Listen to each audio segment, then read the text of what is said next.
WCTCAM.com. Jersey moves fast. Join the show that keeps you one step ahead. Jersey Central with Bert Barron on the new Talk Radio 1450 WCTC. Ford's Jewelers Omega time is 7:50. Ford's Jewelers, the official jeweler of 1450 WCTC.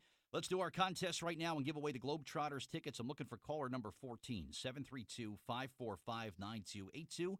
Or toll-free, 888-545-9282. We'll take the 14th caller right now. You'll win 4 tickets to see the Harlem Globetrotters at the Rutgers Athletic Center, the RAC, tomorrow night, 7 p.m. And we'll also get you in the running for the grand prize, which is 4 upgraded tickets to the event tomorrow night. You'll be my final qualifier for the grand prize. I'll announce the grand prize winner coming up in the 8 o'clock hour. But if you want my final 4-pack of tickets, we'll take caller 14 right now, 732-545-9282. Or 888-545-9282. Call now, and good luck to you. Well, 41% of U.S. households still use landlines as a form of communication. For the younger generation, well, they say it's kind of outdated. But for older Americans, they still rely on landlords for information, contact numbers for businesses, and things like that. Jersey is home to Verizon's 411 call center, which fields hundreds and hundreds of calls a day. And joining me now on the Jersey Central Newsmaker hotline to talk about this important service and why we still need to have it, Senior Manager with Verizon, David Hicks, who is with us here on WCTC. David, good morning. It's Bert Barron. How are you? Good. Thanks for having us on, Bert. Good to talk to you. In all honesty, I cannot recall, David, the last time I even used a landline phone at home, but I understand that it's still a pretty vital service for a lot of people that live in our state and still rely on that landline phone and picking it up and calling 411 for vital information, right? That's right. We've been around for a long time, and we still will continue to be around for a while. They're one of the original searches that we've had. We started out many years ago with the 411 plus the directory, the print directory that's still around, and we're just another. Now people use other modes like Google and their smartphone, but we're still around for quite a few users. You said we still handle hundreds of calls a day. We actually handle about 100,000 still a day. Wow. And that's down from about 3 million calls a day from 10 years ago. So there's still a tremendous demand to call this 411, and just whether you want to report problems or just get information, that's how you do it, right? That's right. We're always there. We handle 411 is for everybody, but we also have a special relationship with the blind and disabled. They get free 411 calls whenever they need it because they can't go or they're less likely to go on Google. So we're also there for drivers.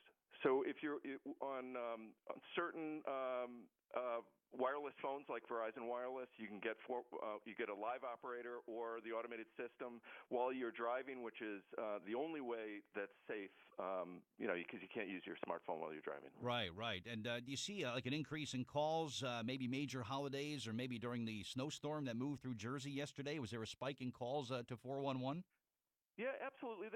Really not a spike in calls, but there were more calls for like Metro North and New Jersey Transit, things like that.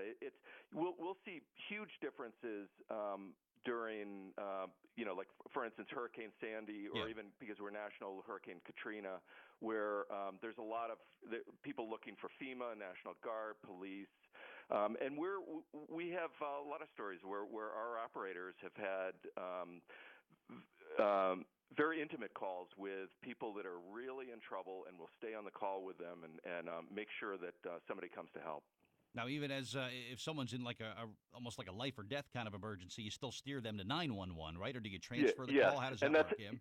Yeah, and unfortunately, we still get the 911 calls every once in a while, the 411, and we will steer them to 911. And oftentimes, we'll hang on the call with them. Are there some kind of bizarre things that you can recall that maybe people have called 411 for? Oh, we have many different stories where, especially during Hurricane Sandy, people calling where they were trapped in their homes. They haven't had food. They can't get through to the police, and we'll help them.